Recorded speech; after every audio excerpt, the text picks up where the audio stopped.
Merci encore une fois d'avoir choisi ce rendez-vous du journal, fidèles téléspectateurs. En voici d'abord les principaux titres. La communauté de l'Afrique de l'Est appelle les États membres de l'Union européenne à suspendre les sanctions contre le Burundi. L'organisation sous-régionale estime que le Burundi a déjà réalisé des progrès considérables dans le domaine des droits de l'homme, un constat différent de celui de l'initiative des droits humains pour le Burundi, qui affirme que sur terrain, la situation des droits de l'homme continue à se détériorer au Burundi. Feu président Pierre Nkurunziza n'est pas du tout un héros à chanter, mais plutôt un traître qui a trahi la confiance du peuple burundais qu'il avait élu président de la République. C'est le point de vue du mouvement international Tournons la page. Vous allez l'entendre dans ce journal. Même si la Déclaration universelle des droits de l'homme traite d'égaux tous les humains devant la loi, certaines lois et pratiques discriminatoires à l'égard des femmes existent encore au Burundi, déplore le mouvement Inamahoro Femmes et Filles pour la paix et la sécurité au Burundi. Voilà pour les titres.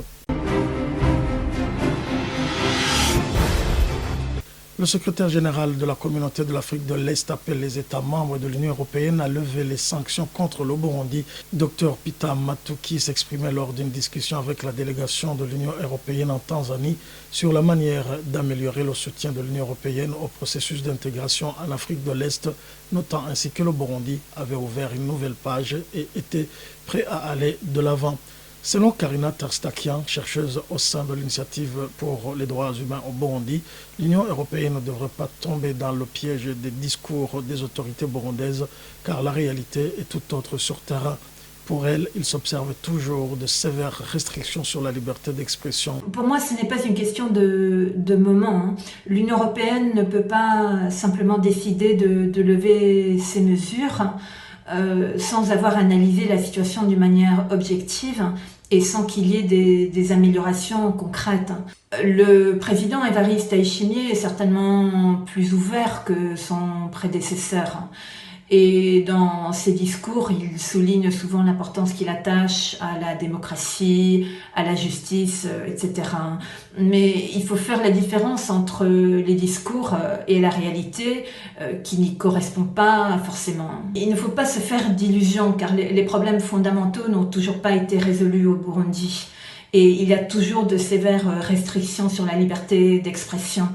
Par exemple, dans la période qui a précédé les élections de 2020, plusieurs membres de l'opposition ont été assassinés. Et aujourd'hui encore, un ancien député reste en prison simplement à cause du discours critique qu'il avait prononcé. Non seulement cela, mais le gouvernement burundais aussi a montré un manque de volonté de faire face aux crimes commis dans le passé récent. Donc je parle par exemple des assassinats politiques, des disparitions forcées, des actes de torture commis depuis 2015, dont la grande majorité reste impunie. Le gouvernement burundais parle de tourner la page, mais l'Union européenne ne devrait pas tomber dans ce piège et ne peut pas faire table rase du passé. Donc, elle doit analyser la situation d'une manière objective, sur base des faits, et ne pas prendre des décisions basées sur de simples promesses. À mon avis, si l'Union européenne s'empresse à reprendre la coopération d'une façon prématurée, cela enverrait un signal très négatif et renforcerait l'impunité au Burundi. Il est déplorable que le parti au pouvoir élève l'ancien président Pierre Nkurunziza au rang de guide suprême du patriotisme, alors que son régime a été marqué par des disparitions forcées, d'assassinats ciblés, de tortures et d'emprisonnement d'opposants, déplore Maître Janvier Bigirimana, responsable du mouvement international Tournons la page Burundi. Pour ce dernier, feu président Nkurunziza est un traître qui a trahi le Burundi et son peuple, mais pas un héros à chanter. Suivez-le. Nous considérons que ce titre est une atteinte à la dignité, au respect des victimes, parce que Pierre Nkurunziza, lorsqu'il a été président du Burundi depuis 2005, le peuple burundais lui avait fait confiance en lui octroyant tous les avantages dignes d'un président. Mais malheureusement, lui, il a été un traître envers son peuple, parce que c'est un peuple qu'il a meurtri à plusieurs reprises, c'est un peuple qu'il a malmené, Il a donc raté toutes les occasions, toutes les opportunités qui lui étaient offertes pour développer le pays, pour unir le pays. Il a déstabilisé les forces. Bref, il ne méritait pas des éloges. Plutôt, s'il était toujours en vie, nous pensons qu'il était un présumé auteur de crimes graves qui devait être poursuivi. En 2015, lorsque Pierre Nkurunziza venait d'achever ses 2 mandats tels que cela était prévu par la Constitution de 2005 ainsi que l'accord d'Arusha pour la paix et la réconciliation, il a refusé de quitter le pouvoir et il s'est obstiné pour un 3e mandat illégal malgré tous les avertissements, malgré tous les appels qui lui avaient été lancés ainsi que les conseils qui ont été prodigués à son égard pour qu'il abandonne son mandat de la discorde, son mandat de la honte. À travers les manifestations qui avaient soutenu ce 3e mandat, c'est-à-dire des manifestations qui étaient organisées par le CNDD-FDD ainsi que les partis acolytes, les forces de défense et de sécurité ont accompagné, sécurisé toutes ces manifestations. Mais est-ce qu'il est venu le temps que ceux qui s'opposaient à son 3e mandat illégal devaient manifester? Et nous avons vu que les forces de défense et de sécurité ont tiré à balles réelles tous les manifestants, de sorte qu'après le coup d'État manqué du 13 mai 2015, nous avons observé des massacres de masse qui visaient les manifestants et tous les opposants ainsi que tous les citoyens supposés être opposés au 3e mandat de Pierre Nkurunziza. Pierre Nkurunziza a fait que plus de 500 000 Burundais fuient le pays, tandis que d'autres dizaines de milliers croupissent dans les prisons burundaises. Et nous avons eu beaucoup d'assassinats, beaucoup de cas de torture, beaucoup de femmes et filles qui ont été violées, tandis que d'autres citoyens burundais, par milliers, ont été portés disparus. La communauté internationale a réagi face à cette situation, et notamment lorsque l'ONU a mis en place la commission d'enquête sur le Burundi. Nous avons aussi la CPI qui, depuis 2016, enquête sur les crimes contre l'humanité qui ont été commis au Burundi. Et de toutes les façons, avec tous ces faits, avec tous ces éléments à notre disposition, nous pensons que, à défaut de pouvoir dire que Pierre Nkurunziza est un criminel parce qu'il n'a pas été condamné pour cela, tout au moins on peut se permettre de dire que c'est un traître, qu'il a trahi le peuple burundais. Ce dernier lui avait fait une grande confiance, lui confia des fonctions importantes de chef d'État, mais il a raté toutes les occasions de pouvoir protéger son peuple, de pouvoir développer son peuple qui était fatigué par des guerres fratricides et interminables. Maître Bigirimana, janvier fait plutôt un clin d'œil aux dirigeants actuels du Burundi. Ils devraient arrêter les tueries qui continuent à se commettre au Burundi au lieu d'humilier la mémoire des victimes du régime tyrannique de Pierre Nkurunziza. Son responsable du mouvement tournant la page rappelle au pouvoir de Gitega que les crimes ne resteront pas impunis. Encore une fois, Maître Janvier Bigirimana. C'est vrai que le CNDD-FDD engorge toujours des auteurs de crimes graves. La plupart de ces crimes ont été commis sous le régime de Pierre Nkurunziza, mais il y en a parmi les dirigeants du Burundi actuellement, ceux qui ont été impliqués dans différents crimes. C'est un avertissement qu'on aimerait leur faire parce qu'il faut qu'ils cessent toute forme de violence à l'endroit de ce peuple qui a été longtemps meurtri. Sinon, on sait bien qu'ils ne peuvent pas rendre justice aux victimes parce que c'est eux-mêmes qui ont été les bourreaux de ces victimes. Mais de toutes les façons, nous savons que le pouvoir politique, la force du pouvoir politique n'est pas éternelle et qu'un jour, ils pourront répondre de tous leurs actes devant le peuple burundais.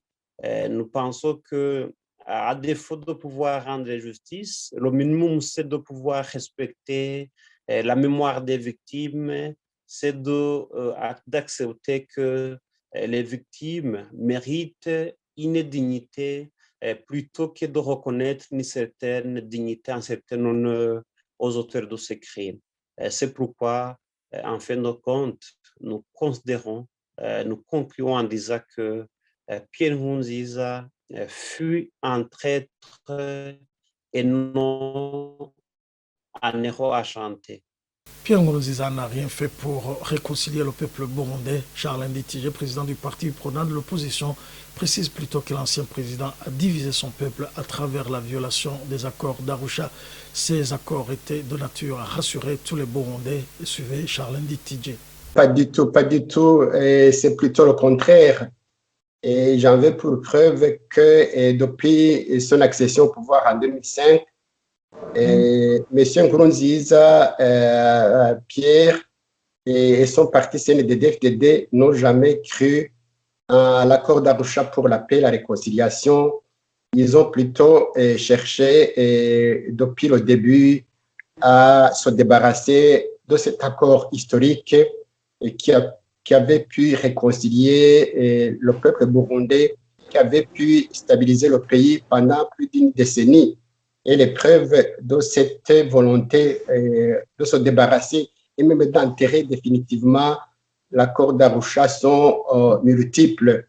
Et premièrement, le projet d'amendement de la Constitution qui a été présenté à l'Assemblée nationale en 2013 montrait bien que M. Nkurunziza voulait non seulement briguer un troisième mandat, mais également se débarrasser de l'accord d'Arusha. Par exemple, le chapeau qui coiffait la Constitution de 2005, vu l'accord d'Arusha, avait été élagué dans ce projet, tout comme d'ailleurs le Sénat qui était chargé de sauvegarder, de veiller aux équilibres ethniques tels que conçus par l'accord d'Arusha. Et ce n'est pas tout. Quand nous regardons la manière dont la commission Vérité et Réconciliation a été mise en place, d'abord, ça a été une démarche solitaire. Et le CNDD-FDD n'a pas associé les autres formations politiques, alors que ça devait être un mécanisme conçu de commun accord, y compris d'ailleurs avec le système des Nations Unies. Ça n'a pas été le cas. C'est pour cela qu'aujourd'hui, la sévère de M. Pierre-Claver Ndayicariye s'évertue à promouvoir une mémoire discriminative, à déterrer des fausses communes, des ossements, et qui montrent que seuls les Hutus ont été victimes des massacres de 72. Et les Tutsis ne sont pas cités parmi les gens qui ont été massacrés ni en 72, ni en 93, ni en 2015. J'ajouterai également que les monuments qui sont construits ici et là le sont à la mémoire uniquement des seules victimes Hutus, ce qui est contraire à l'unité nationale, à la réconciliation et à ce qui était prévu par l'accord d'Arusha. Il y a également le fameux travail de la commission Terre et autres biens et qui montre bien que loin de réconcilier et de rendre justice à tout le monde, la CNTB a pris fait cause pour les seuls rapatriés en expropriant les résidents qui sont considérés comme des Tutsis ou des Hutus de l'opposition. Pour ce qui est de la volonté du pouvoir du parti CNDD-FDD d'en découdre avec le compromis d'Arusha, Charles Nditije estime qu'il serait très tôt car, selon lui, la corde ethnique est encore sensible au Burundi. Encore une fois, Charles Nditije. Ce qui est étonnant chez le CNDD-FDD, c'est qu'il fait une chose et son contraire. Et le CNDD-FDD s'évertue à prôner, à exiger les quotas ethniques dans des structures, dans des services où cela n'était pas prévu par l'accord d'Arusha. C'est notamment dans les ONG, c'est notamment dans les postes techniques qui demandent les compétences et l'expérience, alors que c'était uniquement dans les postes techniques, politiques et dans les corps de défense et de sécurité que ces quotas étaient exigés. Donc, c'est une chose de son contraire. Ce qu'on constate, non seulement ce n'est pas le moment d'arrêter ces équilibres ethniques, mais ce n'est pas le moment plutôt de pratiquer l'exclusion aujourd'hui, on constate que les Tutsis et même les Hutus de l'opposition sont exclus de tous les postes de responsabilité. On l'a vu je crois, dans le rapport de la Ligue TK. Donc, c'est plutôt l'exclusion qui est prônée. Donc, en supprimant ces équilibres, c'est une façon pour moi de se faire une sorte d'autoroute pour faire ce qu'il veut, pour exclure qui il veut, sans dire que cela est contraire à la loi ou à la Constitution. En plus des conférences organisées par le Sénat burundais, notamment sur la qualification des crimes de 1972, il devra également mener des enquêtes auprès de la population pour recueillir les avis sur les questions ethniques. Cela viserait à supprimer les quotas ethniques dans la Constitution. Cependant, cette pratique n'a d'autre visée que d'enterrer définitivement l'accord d'Arusha. Selon Dr Alphonse Rugambarara, ancien politicien burundais, la question ethnique a toujours été et reste un outil des politiciens pour atteindre leurs intérêts mesquins. Je propose de le suivre. Il n'y a pas de problème ethnique au Burundi. Il n'y a pas, et je le répète encore une fois, même si les gens peuvent sursauter, il n'y a pas de problème ethnique au Burundi. C'est un problème qui est inventé toujours pour des circonstances politiques et qui est inventé par l'élite. Le problème Hutu-Tutsi a commencé en 1956 de la bouche même de Jean-Paul Haroua, qui a dit qu'il y a un problème Hutu-Tutsi. Et là, je vais revenir sur ce que Rwagasore leur a dit avec Albert Moss. Il dit, mais vous oubliez tout ce que vous avez fait durant votre période de colonisation. Des écoles, vous les avez orientées ethniquement. L'administration, vous avez enlevé ceux que vous avez déclarés Hutus. Qui est à l'origine de ce problème, si ce n'est pas vous? Et maintenant, vous venez dire, tant que ce problème-là n'est pas résolu, il n'y aura pas d'indépendance. Vous voyez donc que le problème est né des aspects politiques. Les citoyens, eux, n'avaient aucun problème entre eux. Lorsqu'il y a eu la demande d'indépendance, il y a des partis qui ont été pour l'indépendance et d'autres qui ont été contre l'indépendance. Et chez nous, ce n'était pas tranché ethniquement. Ceux qui voulaient l'indépendance étaient dans l'UPRONA, UNARU et d'autres partis, et il y avait des Bahutu et des Batutsi. Ceux qui ne voulaient pas l'indépendance, il y avait le PDC et le PP principalement. L'un était dirigé par les Bagano Abatare, l'autre était dirigé par les Bahutu, et exclusivement des Bahutu. Mais cet accord d'Arusha, la majorité des hommes politiques que nous avons vus au pouvoir n'y ont jamais cru. Ça veut dire qu'ils n'ont jamais cru au processus de réconciliation. Ils ont simplement cru à l'accaparement du pouvoir par leur parti politique. On parle du CNDD-FDD aujourd'hui, mais je dirais que je mets la responsabilité d'abord et avant tout à ceux qui ont géré la transition. Parce que c'est durant la transition que les voies vers la réconciliation et vers une paix pérenne devraient être mises en place. Et qu'on ne s'en prenne pas aux citoyens en disant « oui, ils ne veulent pas de l'accord d'Arusha ». Non, non, non. Et puis, l'accord d'Arusha, ce ne sont pas les quotas. Si vous voulez enlever toutes ces histoires de quotas, mettez même 100% de Hutus, de CNDD, FDD dans votre gouvernement, mais permettez que les gens puissent critiquer ce que vous êtes en train de faire. Là, ce sera une vraie démocratie.